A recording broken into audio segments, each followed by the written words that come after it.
नमस्कार मित्रों, मैं राममोहन उपाध्याय अपने YouTube चैनल वेदिका उपाध्याय में आप सभी का हार्दिक स्वागत करता हूं। मित्रों, आज की यह वीडियो आज दिनांक 17 जनवरी 2026 को उत्तर प्रदेश लोक सेवा आयोग द्वारा आयोजित एलटी गेट सामाजिक विज्ञान के प्रश्न पत्र के सर्वशुद्ध उत्तर कुंजी से संबंधित है। इस वीडियो में मैंने सामाजिक विज्ञान के पेपर में पूछे गए इतिहास के सभी प्रश्नों का सर्वशुद्ध हल प्रस्तुत करने का प्रयास किया है। आज के वीडियो का पहला प्रश्न है, 1920 में प्रतापगढ़ रायबरेली के किसान सभा का संगठन किसके नेतृत्व में किया गया? तो 1920 में किसान सभा का गठन जो है प्रतापगढ़ रायबरेली या अन्य जो अवध के प्रांतों में किया गया था, क्षेत्रों में किया गया था, वह जो है बाबा रामचंद्र के प्रयासों से गठित हुआ था। बाबा रामचंद्र के प्रयासों से गठित हुआ। विकल्प डी हमारा सही है। अक्टूबर 1920 में, कब? अक्टूबर 1920 में बाबा रामचंद्र के प्रयास से प्रतापगढ़ में एक समानांतर संगठन अवध किसान सभा का गठन हुआ, जिसने पूरे अवध प्रांत में जो है किसान सभाओं को अपने में एकीकृत कर लिया, एक ही में मिला लिया। और क्या किया उसने?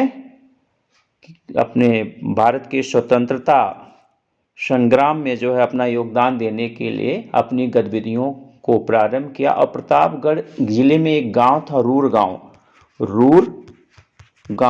गांव को उन्होंने अपनी गतिविधियों का मुख्य केंद्र बनाया गया था। तो प्रश्नगत चूंकि हमारा पूछा जा रहा किसके नेतृत्व में गठित हुआ था, तो बाबा रामचंद्र के नेतृत्व में गठित हुआ था। यहाँ पे आपको ये भी बताना चाहूँगा कि इसके पहले जो है फरवरी 1918 में, कब? फरवरी 1918 में जो है मदन मोहन मालवीय के एक शिष्य थे, उनका नाम था इंद्र नारायण द्विवेदी। आपका पहला विकल्प जो इंद्र नारायण द्विवेदी। तो इंद्र नारायण द्विवेदी ने जो है गौरी शंकर मिश्रा के साथ मिलकर इलाहाबाद, उनको जो कुछ धन प्राप्त हुआ था होम रूल आंदोलन का, तो संयुक्त प्रांत उत्तर प्रदेश किसान सभा का उन्होंने गठन किया था। किसका? उत्तर प्रदेश किसान सभा का गठन किया था, जिनके माध्यम से जो है प्रतापगढ़ में नाई धोबी बंद का आंदोलन भी चलाया गया था। और बाद में जो है बाबा रामचंद्र ने अपने प्रयासों से जो है अवध किसान सभा का गठन किया था, जिसका मुख्य केंद्र प्रतापगढ़ और रायबरेली था। तो मुख्य केंद्र अगर इसमें पूछा जाएगा तो प्रतापगढ़ जिले का रूर गांव था। तो प्रश्नगत हमारा सही उत्तर क्या है? विकल्प बी, बाबा रामचंद्र। दूसरा प्रश्न है, डुब्रील के अनुसार समुद्रगुप्त के पूर्वी दक्कन के शासकों ने एक संघ बनाया था, जिसका नेता था? तो समुद्रगुप्त के विरुद्ध पूर्वी दक्कन के शासकों ने एक संघ बनाया था, तो उसका नेता कौन था? तो डुब्रील का मानना था उसका नेता था कांची का विष्णुगोप। कांची का विष्णुगोप जो है उसका प्रमुख नेता था। जो हमारी प्रयाग प्रशस्ति है, प्रयाग प्रशस्ति किससे संबंधित है? समुद्रगुप्त से संबंधित है। तो प्रयाग प्रशस्ति की जो 19वीं और 20वीं पंक्ति है, 19वीं और 20वीं पंक्ति में जो है उसके दक्षिणापथ विजय का उल्लेख है। उसके दक्षिणापथ विजय का उल्लेख मिलता है, जिसमें कुल 12 शासकों का विवरण मिलता है। कितने शासकों का? 12 शासकों का विवरण मिलता है। और उसमें इतिहासकार डुब्रील की एक पुस्तक है, जो इतिहासकार डुब्रील दिया हुआ, तो डुब्रील की एक पुस्तक early history of the Deccan,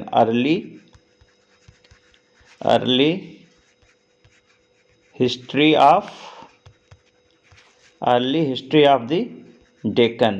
history of the Deccan इनकी डुब्रील की पुस्तक है। और उन्होंने इसमें बताया था कि समुद्रगुप्त के विरुद्ध दक्षिण के राजाओं ने एक संघ बनाया था, जिसका नेता विष्णुगुप्त था। और विष्णुगुप्त कहाँ का शासक था? विष्णुगुप्त कांची का शासक था। ठीक है, तो प्रश्नगत हमारा सही उत्तर क्या है? विकल्प बी, कांची विष्णुगुप्त।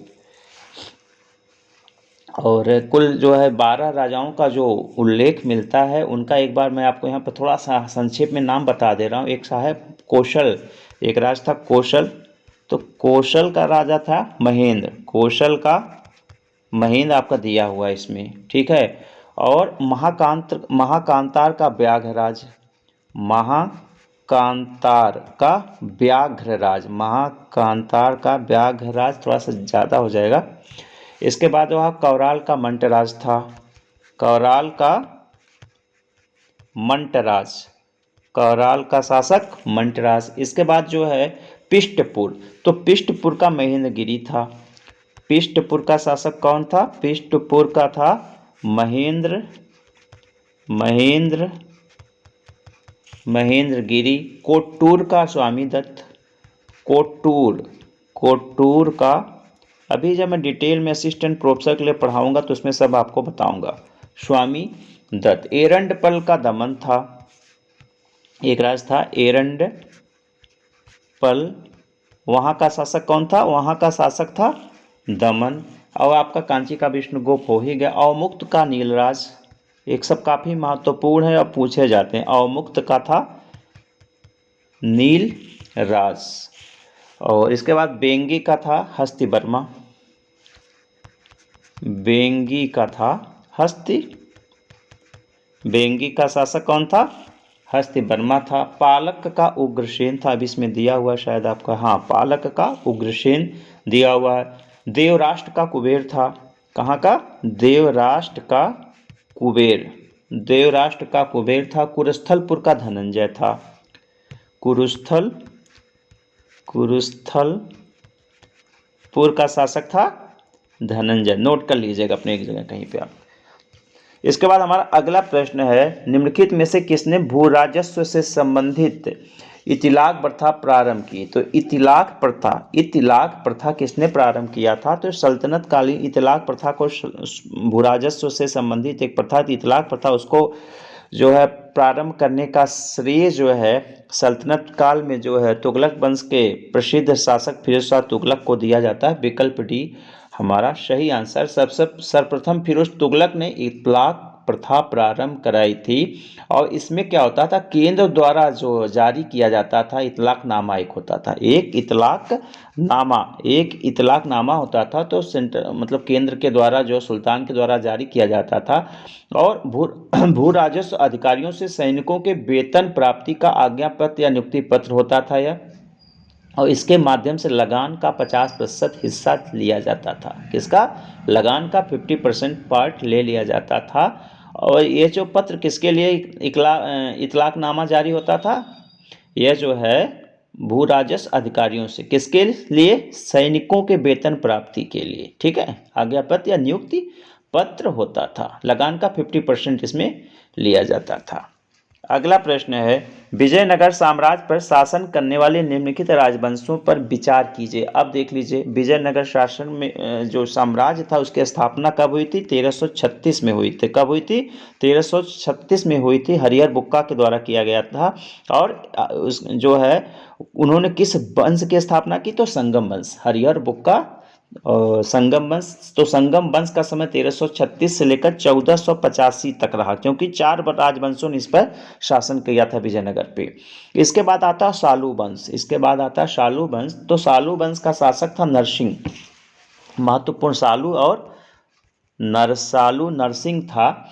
और इसका जो है समय देखा जाएगा तो 1485 से 1504, 1485 से 1504, इसके बाद ये आएगा। इसके बाद आपका तुलु वंश आ जाएगा। तुलु वंश 1505 से लेकर जो है 1565 तक था। 1505 से लेकर 1565। इसके बाद आपका है अरबिद वंश है, और ये जो 1565 से 1616 तक, 1565 से 1616। तो आपका एक बार बताऊं, इसमें आपका सबसे पहले आ जाएगा फर्स्ट, ठीक है, इसके बाद आपका आ जाएगा फोर्थ, इसके बाद आपका आ जाएगा सेकंड, इसके बाद आ जाएगा थर्ड। तो फर्स्ट, फोर्थ और second, third, first, fourth, second, third, विकल्प भी आपका सही आंसर हो जाएगा। अरबिद वंश का संस्थापक अगर पूछा जाएगा तो अरबिद वंश का संस्थापक था तिरुमल,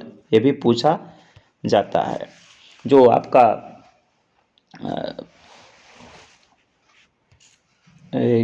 एक प्रश्न आता है, तालीकोटा का युद्ध। तो तालीकोटा का युद्ध कब हुआ था? तो तालीकोटा का युद्ध जो 1500 65 में हुआ था। ये भी प्रश्न प्रायः परीक्षाओं में पूछा जाता है, जिसको राक्षस तांगड़ी का भी युद्ध कहते हैं, राक्षस तांगड़ी का युद्ध। इसके बाद हमारा अगला प्रश्न है, चंद्रगुप्त द्वितीय के संदर्भ में निम्नलिखित कथन में से कौन सा कथन सही है? तो पहला है, शक विजय के संदर्भ में सबलतम साक्ष्य इस राजा की रजत मुद्राएं, बिल्कुल सही है। जो है चंद्रगुप्त द्वितीय विक्रमादित्य ने किसकी विजय किया था? शकों की विजय किया था, ठीक है। और शकों को ऐसे अगर देखा जाए, शक विजय का पहला प्रयास जो है समुद्रगुप्त को प्रयास करने का श्रेय समुद्रगुप्त को है, लेकिन जो है उसने समुद्रगुप्त ने जो है शकों का उन्मूलन नहीं कर पाया था। तो इसलिए जो है जब चंद्रगुप्त द्वितीय विक्रमादित्य शासक बना तो उसने जो है शकों का उन्मूलन कर दिया। शक जो है बेसिकली काठियावाड़ गुजरात के क्षेत्र में शासन करने वाले थे, और इनको पराजित करने के बाद चंद्रगुप्त द्वितीय ने सकार की उपाधि धारण की थी। किसकी? सकार की उपाधि धारण की थी। और उसका जो समकालीन शासक था रुद्रसेन तृतीय, रुद्र सिंह तृतीय कर लीजिएगा, रुद्र सिंह तृतीय जो उसका समकालीन शासक था, उसने उसको लगभग 410-11 के आसपास 410-11 के पास उसने शकों का उन्मूलन किया और सकार की उपाधि धारण की। और इसके पश्चात जो उसने क्या किया था, इसके पश्चात उसने चांदी की मुद्राएं जारी की थी, चांदी की मुद्राएं जारी की। तो दूसरा, जैसे इन मुद्राओं का वजन लगभग 33 ग्रेन होता था, ये थोड़ा सा हमारा सही नहीं है। जब जो चंद्रगुप्त द्वितीय ने जो चांदी की मुद्राएं जारी की थी, उनका वजन जो है लगभग अगर देखा जाए 26 ग्रेन से 26.3 ग्रेन से लेकर 32 ग्रेन तक का है, 32 ग्रेन तक का, 33 ग्रेन तक का नहीं है। तो इसलिए जो है विकल्प 2 आपका गलत हो जाएगा, विकल्प 2 गलत हो जाएगा। तो हमारा सही आंसर क्या माना जाएगा इसमें? केवल एक, केवल एक, क्योंकि उसकी जो मुद्राएं हैं 33 ग्रेन की नहीं प्राप्त हुई हैं, 33 ग्रेन की नहीं प्राप्त हुई हैं, बल्कि जो है वो 32 ग्रेन तक ही हैं, 32 ग्रेन तक की हैं। और एक प्रश्न ये भी आता है, चंद्रगुप्त द्वितीय ने व्याघ्र शैली की मुद्राएं कब जारी की? तो व्याघ्र शैली की मुद्राएं जारी करने का श्रेय चंद्रगुप्त को कब दिया जाता है? गुजरात विजय के पश्चात ही दिया जाता है, क्योंकि माना जाता है कि उस क्षेत्र में जो है, गुजरात के क्षेत्र में जो काठियावाड़ का क्षेत्र है, उसमें सब सिंह या व्याघ्र ज़्यादा मात्रा में पाए जाते हैं, और उनका उन्मूलन करने के पश्चात ही चंद्रगुप्त द्वितीय ने इस प्रकार की मुद्राएं जारी की थी। क्लियर?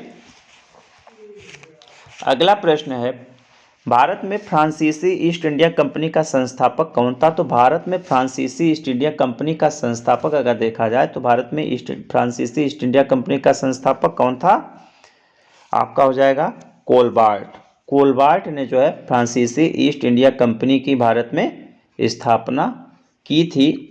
और कोलबार्ट बेसिकली कौन था? वह फ्रांस का सम्राट था, लुई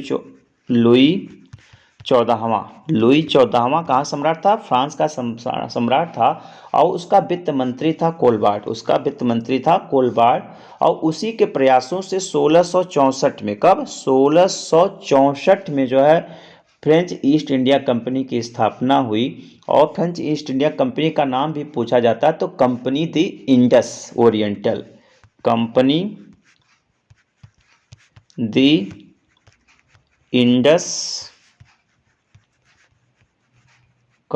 द इंडस ओरिएंटल नाम से इसने इस कंपनी की स्थापना की थी। और इस कंपनी पे जो फ्रांसीसी सरकार थी उसका पूर्ण नियंत्रण होता था। तो विकल्प पे हमारा सही है। इसके बाद अगला है कि कुछ पुस्तकों के नाम दिए गए हैं, कुछ पुस्तकों के नाम दिए गए हैं। तो पहला है आलमगीर नामा, आलमगीर नामा। तो आलमगीर नामा किसकी है? मुंशी मोहम्मद काजिम की रचना। तो एक में हो जाएगा आपका 2, एक में हो जाएगा 2। इसके बाद तबकाते अकबरी, तो तबकाते अकबरी किसकी? निज़ामुद्दीन अहमद की है, तो दूसरे में हो जाएगा 4।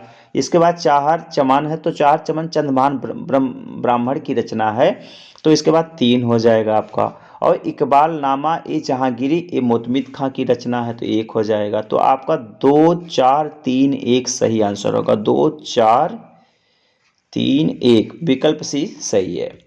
हमारा अगला प्रश्न है, नीचे दो कथन दिए गए हैं जिनमें से एक को अभिकथन है तथा दूसरे को कारण कहा गया है। तो पहला है आपका कथन ए है, फॉरवर्ड ब्लॉक की स्थापना 1939 में सुभाष चंद्र बोस ने की थी। बिल्कुल सही है। फॉरवर्ड ब्लॉक की स्थापना जो है कब किया था सुभाष चंद्र बोस? 1939 में। इसकी डेट भी पूछी जाती है, तो 3 मई 1939, 3 मई 1939 को इन्होंने फॉरवर्ड ब्लॉक की स्थापना की थी, जिसका मुख्य उद्देश्य था कांग्रेस के भीतर रहकर एक दबाव समूह के रूप में कार्य करना, एक दबाव समूह के रूप में कार्य करना।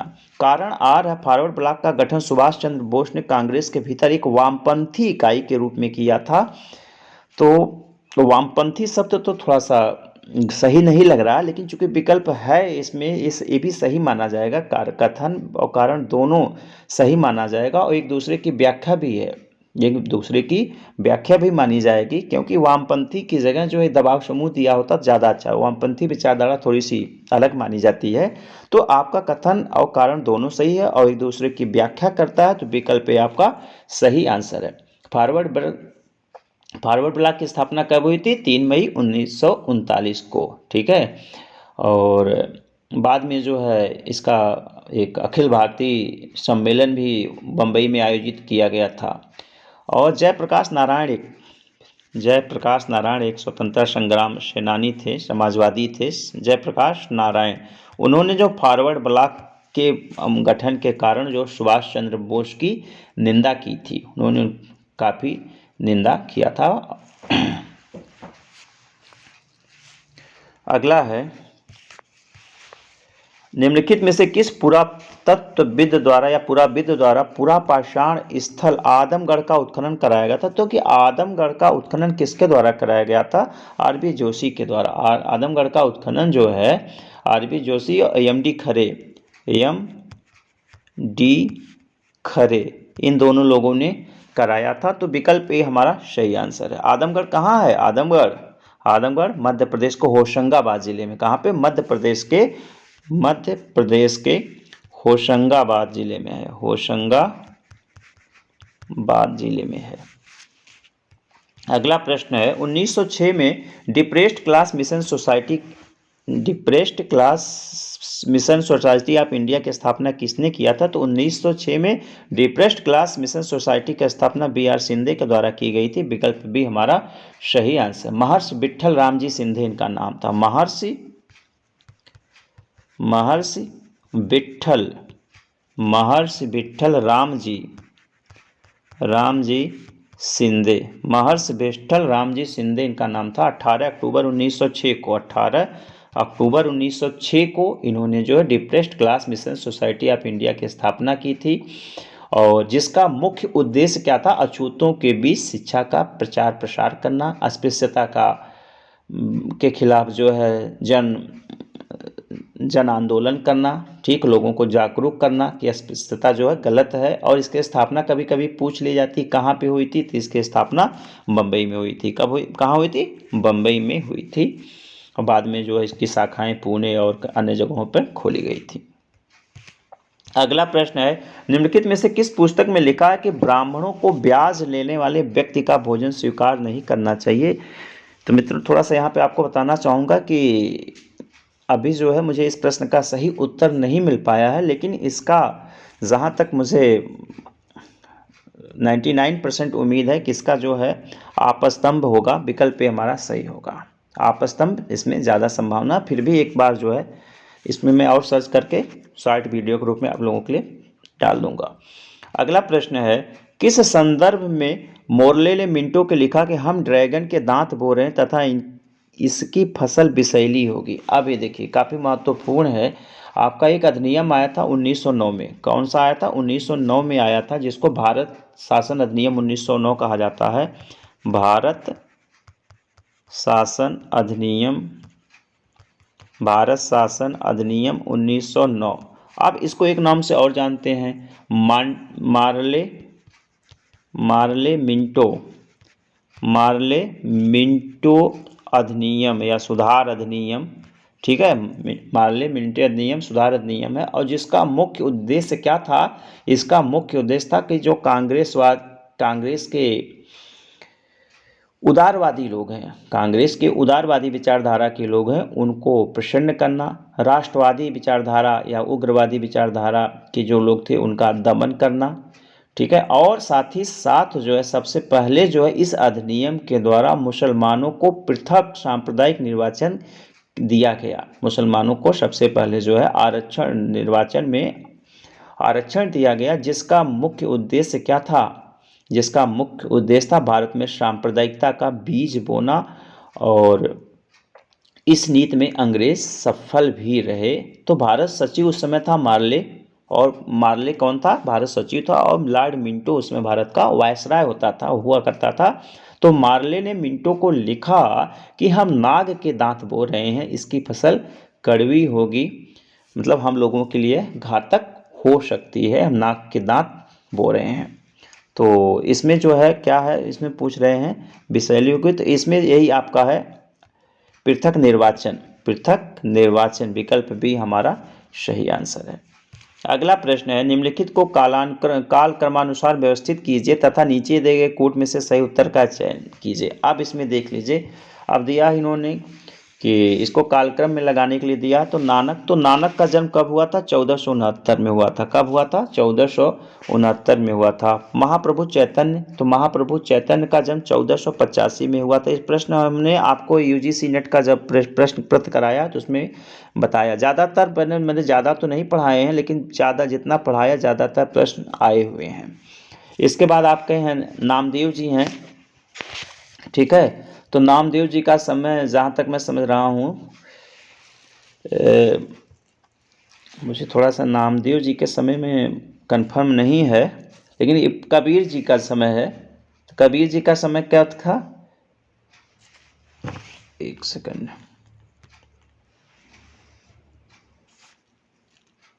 कबीर का जन्म जो है 1398 में हुआ था। कब हुआ था? 1398 में हुआ था। और नामदेव का हमको लगता है थोड़ा सा इनके पहले हैं, 13वीं शताब्दी के माने जाते हैं। तो 1270-80 के दशक के हैं, तो 1270 में यहाँ पे लिख दे रहा हूँ, ठीक है। चैतन्य का हो गया 1485 और नानक जी का हो गया 1469। तो आप सबसे पहले आ जाएगा नामदेव, 3 आ जाएगा आपका। इसके बाद हमारा आ जाएगा कबीर, ठीक है, 4 आ जाएगा। इसके बाद हमारा नानक आ जाएगा 1, फिर 2, 3, 4, 1, 2 आपका सही आंसर होना चाहिए। 3, 4, 1, 2 विकल्प 2 आपका सही है। अगला प्रश्न है, शिवाजी ने मुगलों को अपना 3/4 राज्य, शिवाजी ने मुगलों को अपना 3/4 राज्य जो है किस संधि के द्वारा दे दिया? तो शिवाजी ने जो है मुगलों को अपना 3/4 राज्य किस संधि के द्वारा दिया था? शिवाजी ने यह राज्य अपनी जो है पुरंदर की संधि के द्वारा, पुरंदर की संधि के द्वारा दे दिया था। विकल्प भी हमारा सही आंसर है। पुरंदर की संधि कब हुई थी? पुरंदर की संधि कब हुई थी? तो पुरंदर की संधि जो है 24 जून, कुछ किताबों में यहाँ पे बता दूंगा 22 जून ही लिखा मिलता है, ठीक है। तो 24 जून 1665 में हुई थी। किसके किसके मध्य? 24 जून 1665 किसके मध्य हुई थी? यह शिवाजी के मध्य हुई थी, जो कि मराठा शासक थे। और औरंगजेब का जो सेनापति था जय सिंह, ठीक है, जय सिंह के मध्य जो है हुई थी। और इसमें क्या हुआ कि शिवाजी को उनके पास जो 35 किले थे उसमें से 23 किले, कितने? 23 किले जो है वो मुगलों को देने पड़े। और उनकी जो लगभग आय होती थी 4 लाख हूण मानी जाती थी, 4 लाख हूण थी। इन 23 किलों की आय कितनी थी? 4 लाख हूण थी, ठीक है। और जो 12 उनके पास शेष बचे थे उसकी 1 लाख हूण थी, 1 लाख हूण, 1 लाख हूण जो है उसकी से मतलब आपका जो है 80% जो राजस्व का स्रोत था शिवाजी के पास उस मुगलों के पास चला गया। तो इसमें 1 और 3/4 राज्य किस संधि के द्वारा दिया गया? तो इसमें दे दिया गया। ये शिवाजी के लिए काफ़ी मतलब अच्छी नहीं मानी जाती थी, शिवाजी के सम्मान के साथ जो है खिलवाड़ हुआ था यहाँ पे। अगला है, अशोक की पत्नी कारुआकी का नामोल्लेख किस शिलालेख में हुआ? तो अशोक की एक पत्नी, एकमात्र पत्नी कारुआकी का उल्लेख जो है उसके प्रयाग शिलालेख में मिलता है? विकल्प डी हमारा सही है। एकमात्र पत्नी कारुआ की, उसके पुत्र का नाम था तीवर। तो तीवर और कारुआको का उल्लेख जो कहाँ, प्रयाग शिलालेख में मिलता है। कौशाम्बी शिलालेख भी कहते हैं इसको। विकल्प डी हमारा सही आंसर है। अगला प्रश्न है, निम्नलिखित में से किस किताब का अनुवाद फारसी में रज़्मनामा शीर्षक की किया गया है? तो रज़्मनामा शीर्षक से किस पुस्तक का फारसी भाषा में अनुवाद किया गया है? वह आपकी है महाभारत। महाभारत है। तो विकल्प जो है बी हमारा सही है।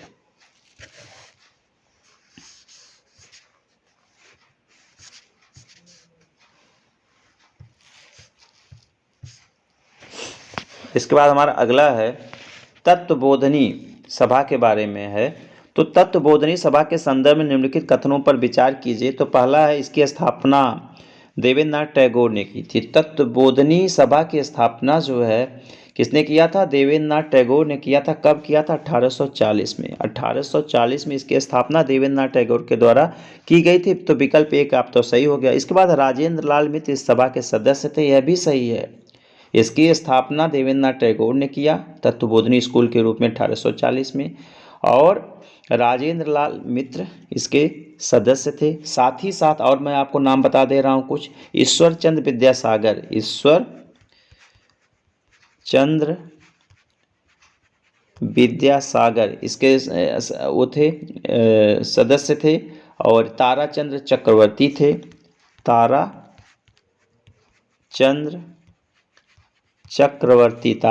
चक्रवर्ती भी इससे जुड़े हुए थे। एक प्यारेलाल मित्र थे, प्यारेलाल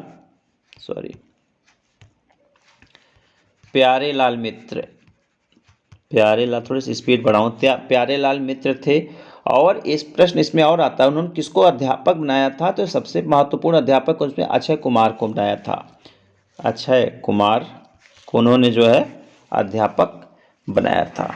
तो दोनों विकल्प सही हैं। तो विकल्प भी हमारा सही है। अगला प्रश्न है, मोहम्मद गोरी को भारत में पहली पराजय किस आक्रमण में मिली? तो मोहम्मद गोरी को भारत में पहली पराजय मुल्तान के आक्रमण में मिली।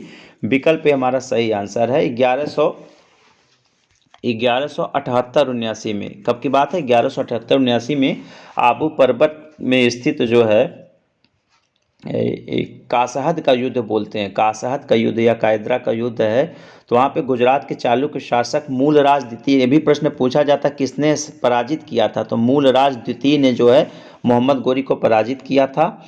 और अपने उसमें सहयोग उसकी माता नाइकी देवी का मिला था। उसकी माता और उसकी संरक्षिका कौन थी? नाइकी देवी। माता का क्या नाम था? नाइकी देवी था। तो उनके नेतृत्व में उसने मोहम्मद गोरी को बहुत बुरी तरह से परास्त किया था। भारत में मोहम्मद गोरी की यह पहली पराजय मानी जाती है। अगला प्रश्न है, सविनय अवज्ञा आंदोलन के दौरान अहिंसक क्रांतिकारियों का एक समूह खुदाई खिदमतगार किस नाम से जाना जाता है? तो देखिए ये भी है, जब भारत में सविनय अवज्ञा आंदोलन चलाया जा रहा था तो उस समय भारत में जो हमारा पश्चिमी प्रांत है, ठीक है, वर्तमान जो अफगानिस्तान माना जाएगा, वहाँ पे जो है खुदाई खिदमतगार या आंदोलन चल रहा था। खान अब्दुल गफ्फार खान के नेतृत्व में, खान अब्दुल गफ्फार खान, जिसको हम सीमांत गांधी के नाम से भी जानते हैं, तो ये जो है लाल शर्ट या मतलब लाल शर्ट आंदोलन के, लाल कुर्ती आंदोलन के नाम से इसको हम लोग जानते हैं। विकल्प सी हमारा सही आंसर है। ये बेसिकली जो है पख्तून समुदाय के लोग थे उत्तरी पश्चिमी सीमा प्रांत में। पख्तून समुदाय, कौन समुदाय है? पख्तून समुदाय के लोग थे। और ये लोग लाल कपड़ा पहनकर, बेसिकली जो इस्लाम धर्म में लाल जो वस्त्र होता है, न्याय मांगने के लिए, जिसको न्याय मांगना होता था वो लाल वस्त्र पहनता था। तो ये लोग लाल वस्त्र पहनकर अंग्रेजों के खिलाफ जो है ब्रिटिश शासन का विरोध करते थे और मानवता की सेवा के लिए जुड़े थे। कौन इसके थे? सीमांत गांधी या खान अब्दुल गफ्फार खान इसके संस्थापक थे। खुदाई खिदमतगार मतलब इसका अर्थ होता है क्या? खुदाई खिदमतगार। खुदाई मतलब ईश्वर, खिदमतगार मतलब सेवक, तो ईश्वर का सेवक। अगला प्रश्न है, अतिरंजी खेड़ा पुरा स्थल किस नदी के किनारे है? तो अतिरंजी खेड़ा जो है ये जो है काली नदी के किनारे है। विकल्प हमारा सही आंसर। काली जो बेसिकली गंगा नदी की ही एक सहायक नदी है। किसकी सहायक नदी है? गंगा की एक सहायक नदी है। और आपका ये जो अतिरंजी खेड़ा है ये लगभग 1500 ईसा पूर्व से 1500 वर्ष पूर्व का यहाँ से जो है क्या प्राप्त हुआ है, लोहे के प्रयोग का साक्ष्य प्राप्त हुआ है अतिरंजी खेड़ा से। और उत्तर प्रदेश में ही है, उत्तर प्रदेश के एटा जिले में। कहाँ पे? उत्तर प्रदेश के एटा जिले में है।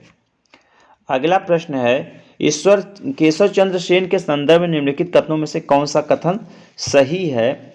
तो यहाँ पे अब देखिए, विकल्प ए है, साधारण ब्रह्म समाज के संस्थापक केशव चंद्र सेन थे। साधारण ब्रह्म समाज के संस्थापक नहीं, साधारण ब्रह्म समाज के संस्थापक तो केशव चंद्र सेन नहीं थे। जब 1878 में, कब? 1878 में ब्रह्म समाज का विभाजन हो गया। और ब्रह्म समाज का विभाजन का मुख्य कारण था जो आचार्य केशव चंद्र सेन थे, इन्होंने अपनी एक 13 वर्षीय पुत्री थी, उसका अल्पायु में ही विवाह जो है कूची बिहार के राजा से कर दिया, जो कि ब्रह्म विवाह अधिनियम का उल्लंघन माना जाता था। इसीलिए 1878 में ब्रह्म समाज में फूट पड़ गई और विभाजन हो गया।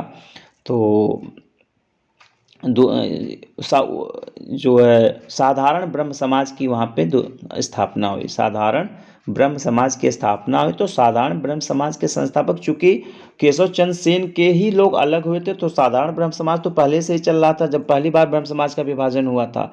तो आनंद मोहन बोस ने किया था। इसकी स्थापना कौन माना जाएगा? आनंद मोहन बोस। आनंद मोहन बोस ने साधारण ब्रह्म समाज की स्थापना की थी। और उसके साथ कुछ और उनके मित्र थे, शिवनाथ शास्त्री, बिपिन चंद्र पाल, सुरेंद्रनाथ बनर्जी, ये सब साधारण ब्रह्म समाज से ही जुड़े हुए थे। ठीक है। और केशव चंद्र से काफ़ी असंतुष्ट थे ये लोग, केशव चंद्र से काफ़ी असंतुष्ट थे। और केशव चंद्र ने एक संगत सभा, केशव चंद्र से पूछा जाता है कि संगत सभा की स्थापना किसने किया था? तो 1860 में केशव चंद्र ने ही संगत सभा की स्थापना की थी। और जब पहला विभाजन कभी कभी ब्रह्म समाज में पूछा जाता, तो पहला विभाजन हुआ था 1865 में। कब हुआ था? 1865 में पहला विभाजन हुआ था। और देवेंद्रनाथ टैगोर ने जो है एक ट्रस्टी की हैसियत से, किसने? देवेंद्रनाथ टैगोर ने ट्रस्टी की हैसियत से केशव चंद्र को ब्रह्म समाज से निष्कासित कर दिया था। तब केशव चंद्र सेन ने जो भारतीय ब्रह्म समाज की स्थापना की थी। केशव चंद्र सेन क्या? भारतीय ब्रह्म समाज। क्लियर? तो पहला तो गलत हो गया आपका। दूसरा है, केशव चंद्र सेन ने स्त्रियों की उच्चतर विश्वविद्यालय स्तर की शिक्षा का समर्थन किया। यह विकल्प हमारा सही है। स्त्री शिक्षा के का पक्षधर थे केशव चंद्र सेन, जो है स्त्री शिक्षा के काफ़ी पक्षधर थे। और उन्होंने जो है, उनका एक पत्र था सुलभ समाचार। क्या नाम था? सुलभ समाचार। तो सुलभ समाचार में उन्होंने जो है स्त्री शिक्षा के क्षेत्र में कुछ अपने विचारों को दिया है। और उन्होंने स्त्री शिक्षा के लिए उनकी उच्च शिक्षा की उन्होंने कहा था कि उनकी उच्च शिक्षा की व्यवस्था होनी चाहिए, ये हमारे समाज का उत्तरदायित्व होता है। और महिलाओं को पर्दा प्रथा, जो पर्दा प्रथा था, उसका उन्होंने विरोध किया कि घर के अंदर ही महिलाओं को कैद करके नहीं रखना चाहिए, बल्कि उनको बाहर भेजना चाहिए शिक्षा के लिए। तो विकल्प बी तो सही। तो विकल्प 2 हमारा जो है सही है। तो केवल 2, विकल्प डी सही है। अगला प्रश्न है, क्लाइव भारत में अंग्रेजी साम्राज्य का संस्थापक ही नहीं बल्कि भविष्य का अग्रदूत था। ये भी देखिए काफ़ी महत्वपूर्ण है क्लाइव के संबंध में। क्लाइव भविष्य का अग्रदूत था। ये पर्सिबल स्पीयर का स्टेटमेंट, किसका? पर्सिबल स्पीयर का है। विकल्प डी हमारा सही आंसर है। और एक इतिहासकार थे, उन्होंने कहा था कि क्लाइव भारत में अंग्रेजी साम्राज्य का संस्थापक ही नहीं बल्कि भविष्य का अग्रदूत था। ये काफ़ी महत्वपूर्ण है कि स्टेटमेंट कई जगह परीक्षाओं में पूछा गया है। और एक और विद्वान था जिसने कहा था कि बड़ी बड़ी नींवें रखने वाला है। क्लाइव के बारे में कहा था कि क्लाइव बड़ी बड़ी नींवें रखने वाला है। बर्क था एक बर्क, ब्रिटिश इतिहासकार था, उसने जो है कहा था। कौन था? बर्क। यहाँ पे लिख दे रहा हूँ, बर्क। अगला प्रश्न है, ईस्ट इंडिया कंपनी की स्थापना एक शाही चार्टर द्वारा की गई थी। तो ईस्ट इंडिया कंपनी की स्थापना कब हुई थी? तो ईस्ट इंडिया कंपनी की स्थापना अगर देखा जाए तो 31 दिसंबर 1600 में हुई थी, शाही चार्टर के द्वारा। कब हुई थी? 31 दिसंबर 1600 में। किसके?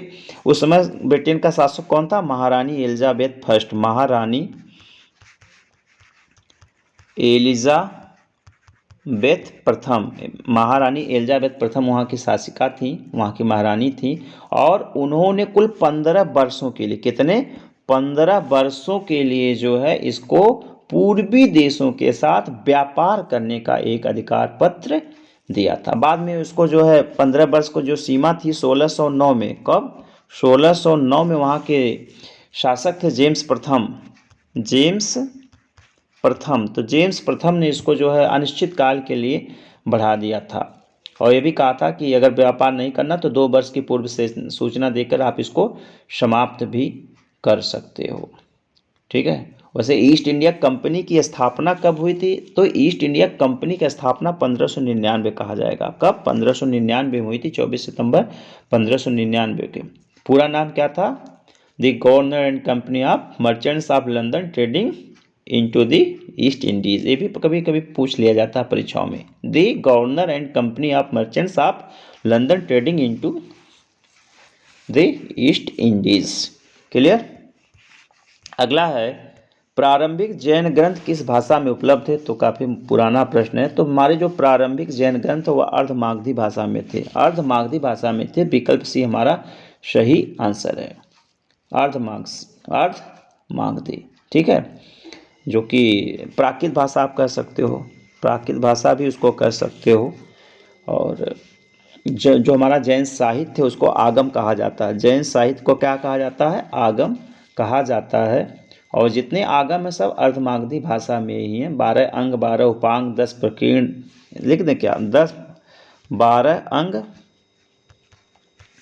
12 उपांग, 12 अंग हो गए, 12 उपांग हो गए, 10 प्रकीर्ण हो गए, 10 प्रकीर्ण हो गए, 6 छेद सूत्र हो गए, 6 छेद सूत्र हो गए, 4 मूल सूत्र हो गए, 4 मूल सूत्र हो गए। इसके बाद अनुयोग और नंदी सूत्र भी इसमें आ जाते हैं।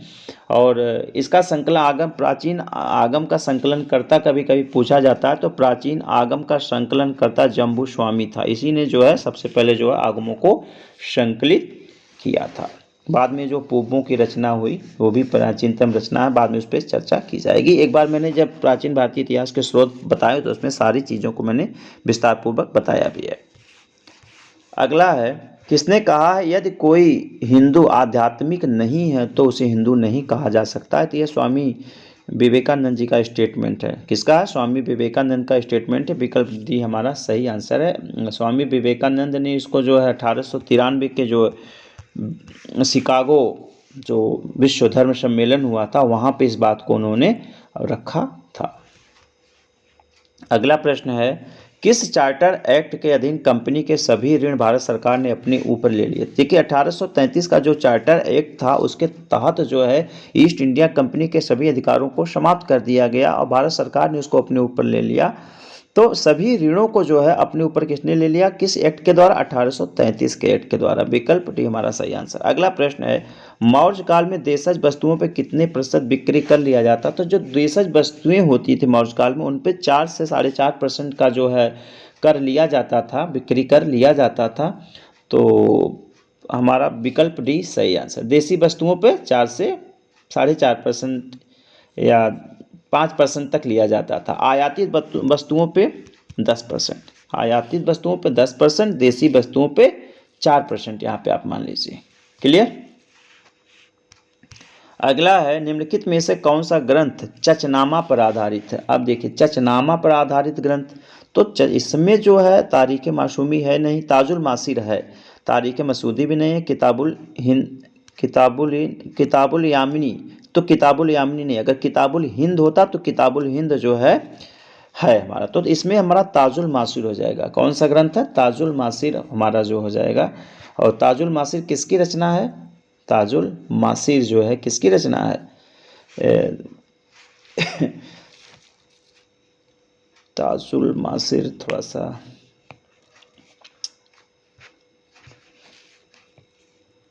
देख ली, मुझे लगता है हसन निज़ामी की रचना, थोड़ा मिस कर रहा है दिमाग से। हसन निज़ामी किसकी रचना है? शायद हसन निज़ामी की ही रचना है ताजुल मासी। इसको हम ताजुल मासी मतलब कारनामों का इतिहास कहते हैं, कारनामों का इतिहास है। और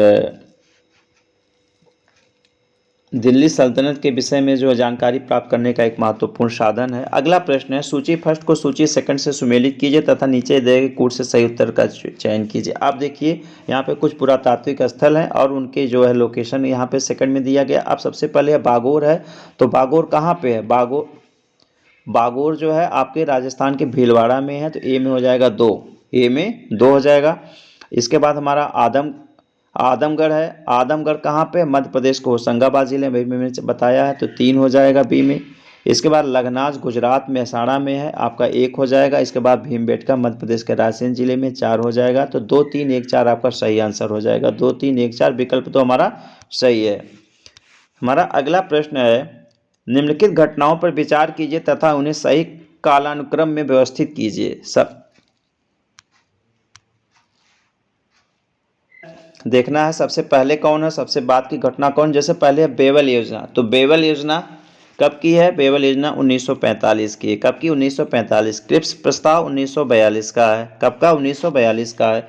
सीआर फार्मूला, तो सीआर फार्मूला जो है जहाँ तक मुझे है 1944 का है, ये 1944 का है, जुलाई 1944 का। और अगस्त प्रस्ताव जो 8 अगस्त 1940 का, अगस्त 1940 का है। तो सबसे पहले इसमें क्या आ जाएगा? आपका 4 आ जाएगा। 4 के बाद आपका 2 आ जाएगा क्रिप्स, उसके बाद आपका सीआर फार्मूला आ जाएगा, 3 आ जाएगा, उसके बाद आपका फर्स्ट आ जाएगा। तो 4, 2, 3, 1 हमारा सही होगा। 4, 2, 3, 1, तो विकल्प डी आपका सही आंसर होगा। अगला प्रश्न है, दिल्ली सल्तनत के दौरान निम्नलिखित में से कौन सी सबसे छोटी और सबसे बड़ी सैन्य इकाई होती थी? देखिए दिल्ली सल्तनत में सबसे छोटी और सबसे बड़ी इकाई इसमें होगा आपका, सबसे छोटी हो जाएगी सिपह सलार और सबसे बड़ी हो जाएगी खान। विकल्प सी हमारा सही आंसर। जो खान का पद होता था काफ़ी बड़ा होता था और खान के ऊपर केवल सुल्तान ही होता था, खान के ऊपर केवल सुल्तान होता था। यहाँ पे एक चेन है। सबसे पहले देखिए, सबसे निचली इकाई क्या होती थी? सबसे छोटी इकाई घुड़सवारों की इकाई होती थी, घुड़सवार होते थे, ठीक है। तो उसमें है सरखेल होता था, सब एक होता था सरखेल। सरखेल जो है 10 घुड़सवारों की टुकड़ी होती थी, 10 घुड़सवारों का नेता होता था। उसके बाद सिपह सलार आ जाता, तो अभी इसमें देगा सिपह सलार के अंदर 10 सरखेल होते थे, इसके अंदर 10 सरखेल होते थे। उसके बाद जो है अमीर का पद आता था, अमीर का, और एक अमीर के अंदर जो है 10 सिपह सलार होते थे। एक अमीर के अंदर 10 सिपह सलार हो जाते थे। और उसके बाद मलिक होता था।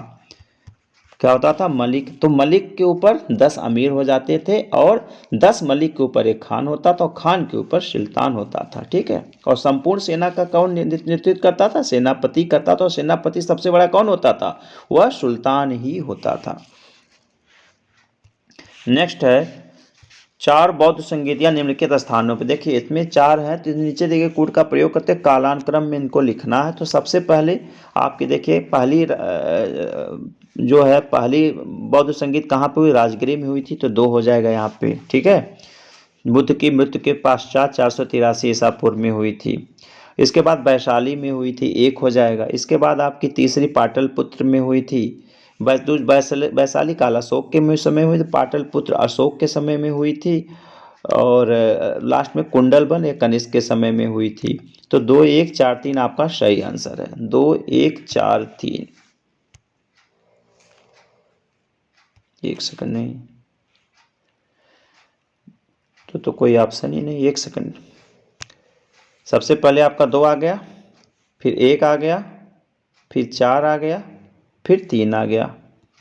2, 1, 4, 3, हाँ यहाँ पे है, सी आपका सही हैगा। विकल्प सी आपका सही है। नेक्स्ट है, सूची फर्स्ट को सूची सेकंड से सुमेलित किया जाता है। सूची के नीचे दिए गए कूट का प्रयोग करके सही उत्तर का चयन कीजिए। अब यहाँ 1857 के नेता दिए हैं फर्स्ट में, सेकंड सूची में उनके कार्यक्षेत्र हैं। तो देखिए नाना साहब ने विद्रोह का नेतृत्व कहाँ किया था? तो नाना साहब ने विद्रोह का नेतृत्व जो है कानपुर में किया था, तो ए में 4 हो जाएगा। इसके बाद हजरत महल, तो हजरत महल ने लखनऊ में किया था, तो 1 हो जाएगा यहाँ पे। खान बहादुर खान ने बरेली में किया था, जो इसको रोहेलखंड कहते हो आप, 3 हो जाएगा। इसके बाद लक्ष्मीबाई ने झांसी में किया था, 2 हो जाएगा। तो 4, 1, 3, 2 आपका सही आंसर होगा। 4, 1, 3, 2 विकल्प 2 आपका सही है। इसके बाद है ऋग्वेद ब्राह्मण को कितने लोकों में बांटता? तो ऋग्वेद जो है ब्रह्मांड, सॉरी ब्राह्मण बोल दिए, ब्रह्मांड को कितने भागों में बांटता है, कितने लोकों में बांटता है? तो ऋग्वेद 3 लोकों में बांटता है। ऋग्वेद ब्रह्मांड को 3 लोकों में बांटता है। देवलोक, यहाँ पे मैं लिख भी दे रहा हूँ, देवलोक हो गया आपका, पृथ्वी लोक हो गया, देवलोक, पृथ्वी लोक और अंतरिक्ष या आंतरिक लोक उसको बोलते हैं, आंतरिक। देवलोक, पृथ्वी लोक और आंतरिक लोक, ठीक है। ये जो है 3 लोकों में ब्रह्मांड को ऋग्वेद में बांटा गया। नेक्स्ट है, निम्नलिखित में से किस समाचार पत्रिका का संपादन महात्मा गांधी ने 1904 में दक्षिण अफ्रीका में रहते हुए किया था? तो ये इंडियन ओपिनियन है, विकल्प भी आपका सही आंसर है। 1904 में दक्षिण अफ्रीका में महात्मा गांधी ने इंडियन ओपिनियन पत्रिका का संपादन शुरू किया था, ठीक है। और उसका मुख्य उद्देश्य क्या था?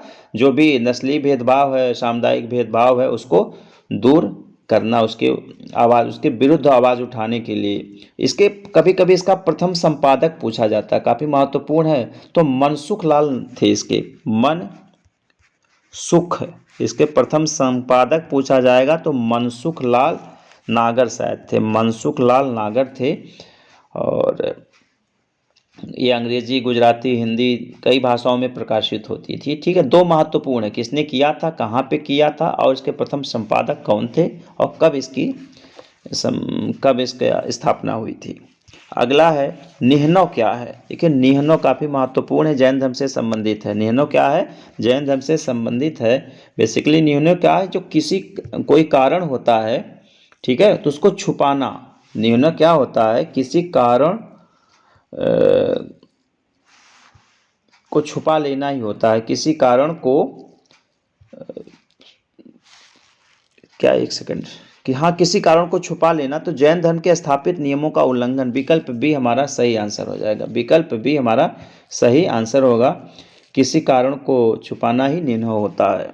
अगला है, सूफी सिलसिलों के संबंध में निम्नलिखित कथनों पर विचार कीजिए। अब यहाँ पे देखिए, पहला विकल्प है आईने अकबरी में अबुल फजल ने 14 सूफी सिलसिलों का उल्लेख किया, तो बिल्कुल सही है। आपने आईने अकबरी में अब्दुल फजल ने 14 सूफी सिलसिलों का उल्लेख किया है, ये तो हमारा सही है। इसके बाद जो है दूसरा, सैयद मोहम्मद हाफिज़ के अनुसार चिश्ती भारत का सबसे प्राचीन सिलसिला, यह भी हमारा सही है। हाफिज़ के अनुसार जो है सबसे प्राचीन सिलसिला कौन है? आपका चिश्ती है। इसके बाद आपका तीसरा है, सुहरावर्दी सिलसिले को भारत में लोकप्रिय बनाने का श्रेय बहाउद्दीन जकारिया को दिया जाता है, ये भी हमारा सही है। सबसे ज़्यादा अगर सुहरावर्दी सिलसिले को किसी ने भारत में लोकप्रिय बनाया है तो बहाउद्दीन जकारिया ने बनाया। जबकि इसका संस्थापक अगर पूछा जाएगा तो शेख शिहाबुद्दीन सुहरावर्दी हैं, शेख शिहाबुद्दीन सुहरावर्दी। और भारत में इसके संस्थापक आपके बहाउद्दीन जकारिया हैं, जिनका मुख्य केंद्र, कभी कभी उनका मुख्य केंद्र पूछा जाता है तो उनका मुख्य केंद्र कहाँ था? मुल्तान था। जैसे चिश्ती के आपके कहाँ था? मुइनुद्दीन चिश्ती का अजमेर था और शेख सलीम चिश्ती का फतेहपुर सीकरी था। क्लियर? इसके बाद अगला है चौथा, शाह वली उल्लाह ने भारत में नक्शबंदी सिलसिला शुरू किया, ये हमारा गलत है। नक्शबंदी सिलसिला जो है भारत में शाह वली उल्लाह ने नहीं शुरू किया था, शाह वली उल्लाह ने नहीं शुरू किया था, बल्कि जो है इसके जो संस्था भारत में थे ख्वाजा बकी बिल्लाह थे। ख्वाजा, भारत में इसका संस्थापक था ख्वाजा बकी बिल्लाह। ख्वाजा बकी बिल्लाह भारत में इसका संस्थापक था। ख्वाजा बहाउद्दीन इसका संस्थापक था, ठीक है। और शाह वली उल्लाह जो इसका एक अनुयायी था, ये तो सही है। लेकिन तो आपका 4 गलत हो जाएगा, 1, 2, 3 सही, तो विकल्प भी सही है।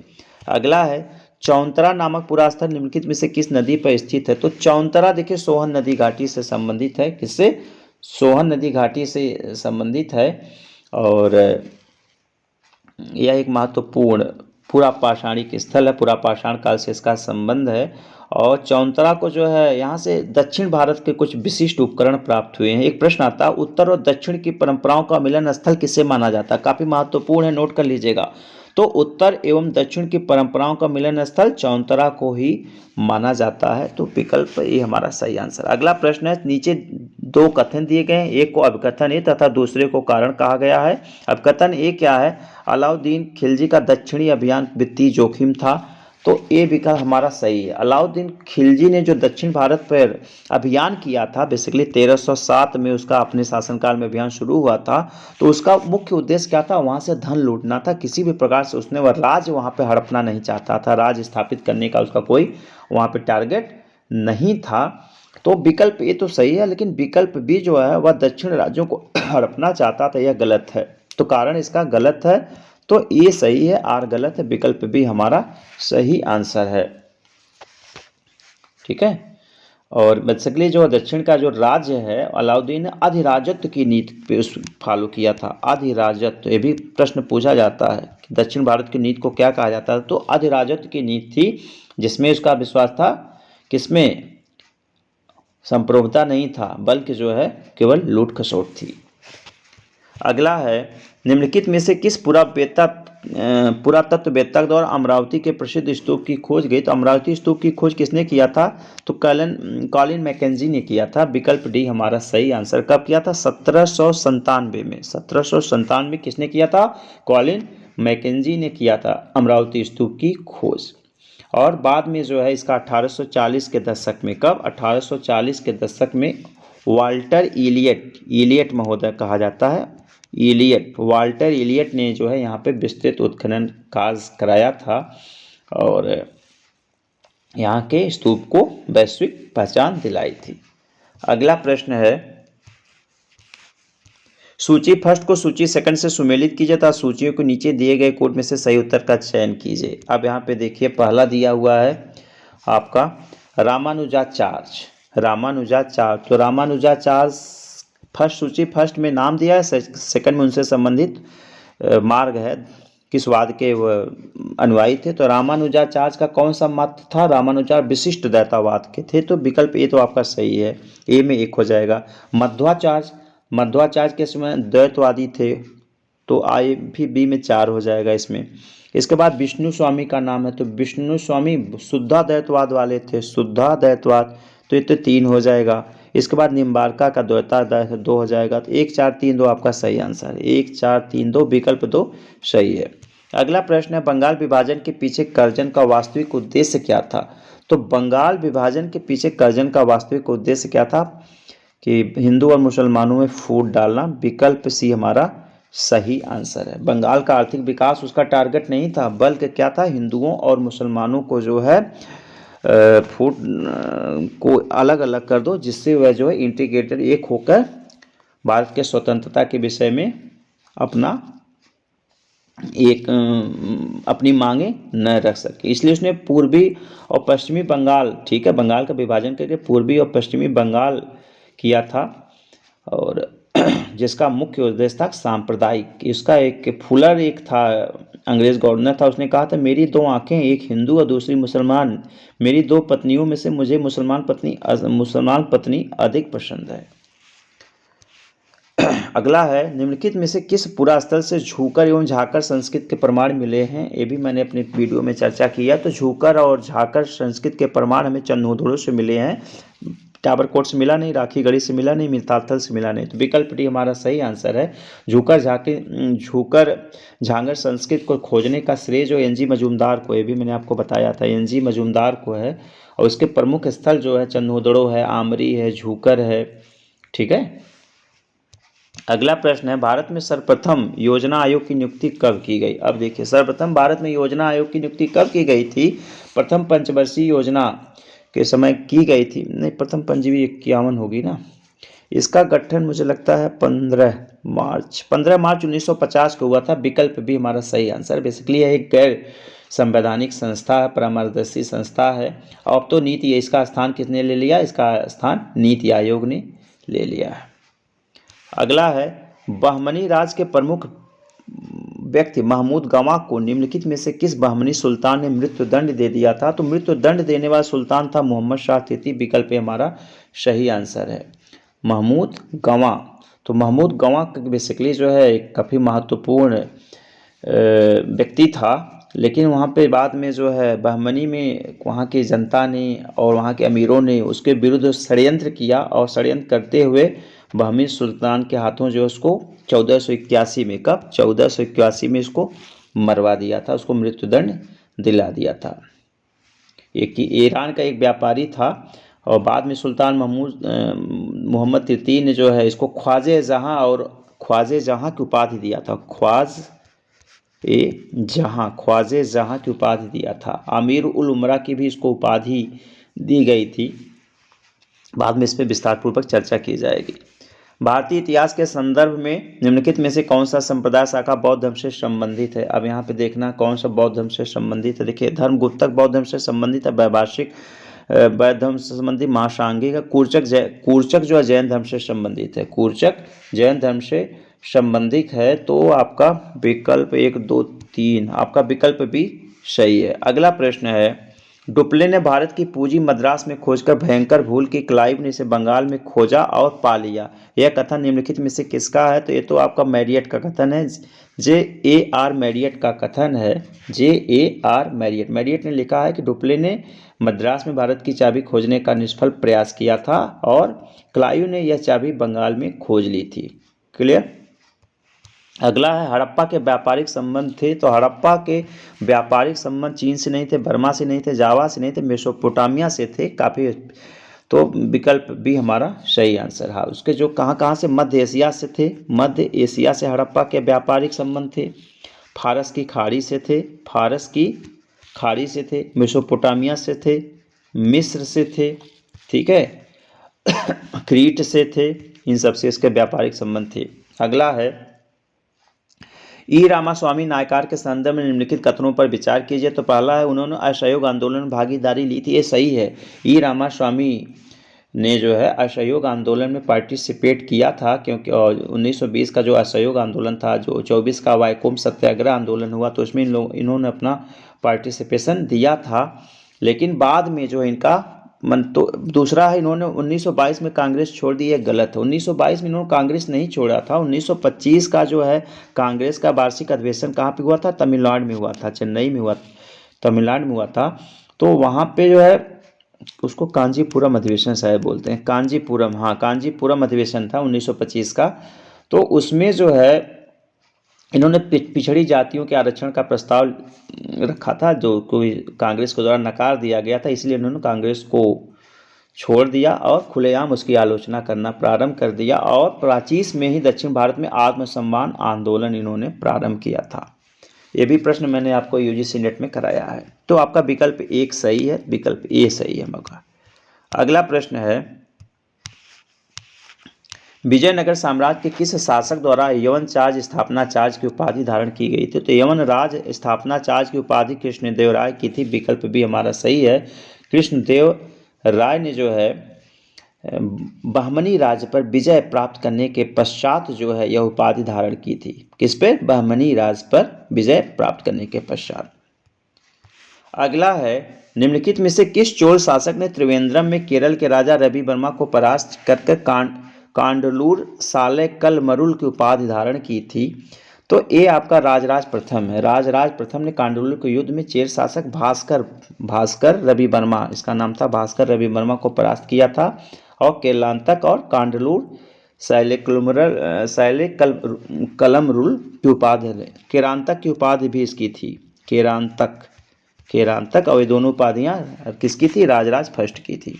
अगला प्रश्न है, मुगल काल में तैनाते रकाब का संबंध निम्नलिखित में से किससे है। तो जो तैनाते रकाब होता था वह अमीरों को 2 श्रेणियां होती थी। एक तैनाते रकाब की श्रेणी होती थी, तैनाते रकाब की होती थी। दूसरा होती थी तैनाते सूबा जात, तैनाते सूबा जात। तो तैनाते रकाब होता, राज दरबार में नियुक्त होते थे। तो बिल्कुल सही है। और प्रांतों में तैनात नहीं होते थे। प्रांतों में जो तैनात होते थे उनको तैनाते सूबा जात कहा जाता था। तो केवल एक आपका सही है, तो विकल्प ए हमारा सही है। अगला प्रश्न है, मोहनजोदड़ो के संदर्भ में निम्नलिखित कथनों पर विचार कीजिए। तो पहला है, 19 सेंटीमीटर लंबी पुरुष मूर्ति जो तिपतिया साल ओढ़े है वह डीके क्षेत्र से मिली। यह तो सही है, यह डीके क्षेत्र से ही मिली है। विकल्प बी है, कल की वीडियो मैंने इसको बताया था। दूसरा है, चूना पत्थर से निर्मित 12 सेंटीमीटर ऊंची भेड़ा की मूर्ति एचआर क्षेत्र से मिली। एचआर क्षेत्र से नहीं मिली है, वो भी आपकी डीके क्षेत्र से ही मिली है।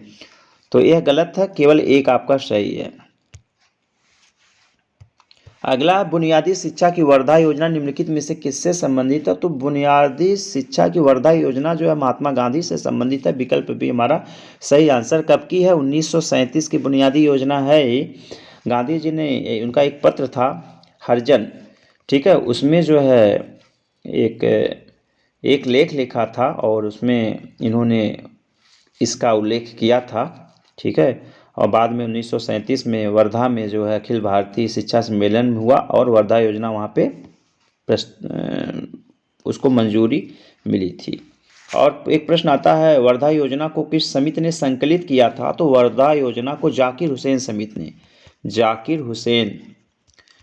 हुसैन समिति ने इसको संकलित किया था। इसमें मुख्य था कि मतलब हस्त उत्पादन से संबंधित था, जिसका हस्त कार्यों को प्राथमिकता देना, ठीक है। विद्यार्थियों को 7 साल तक मातृभाषा की शिक्षा देना, अध्यापकों का प्रशिक्षण है, ये सब जो है महत्वपूर्ण था। लेकिन ये द्वितीय विश्व युद्ध के चक्कर में ये योजना सही ढंग से क्रियान्वित नहीं हो पाई। निम्नलिखित में से किस चोल नरेश ने एक दक्षिण पूर्व एशियाई राजा की प्रार्थना पर बौद्ध संघ को दान दिया था? अब देख लीजिए, किस चोल नरेश ने, यहाँ पे है किस चोल दक्षिण पूर्व एशियाई राजा के प्रार्थना बौद्ध संघ, ये भी आपका राजराज प्रथम ने ही दिया था। राजराज प्रथम ने जो है इसको दिया था। विकल्प डी आपका सही आंसर है। अगला प्रश्न है, स्वतंत्र भारत के प्रथम उद्योग मंत्री। तो स्वतंत्र भारत के अगर प्रथम उद्योग मंत्री पूछा गया तो डॉक्टर श्यामा प्रसाद मुखर्जी थे।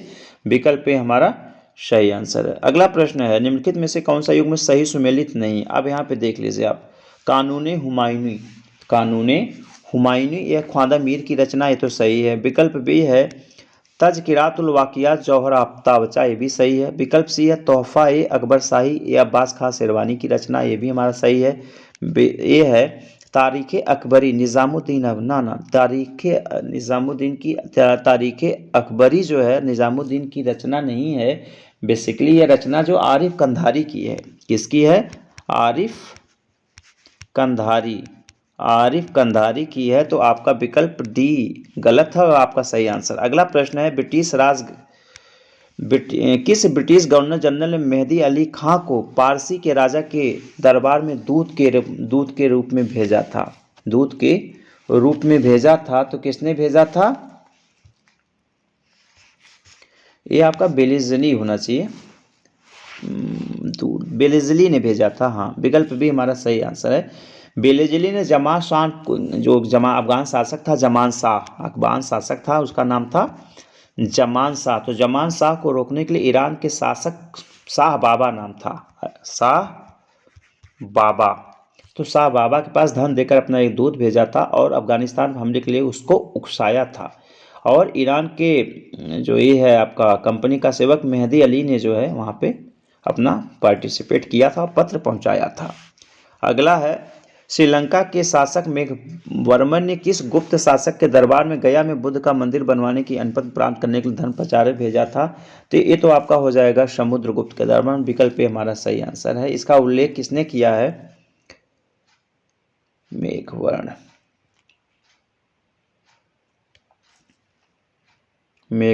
समुद्रगुप्त के दरबार में ही इसको भेजा था। ठीक है।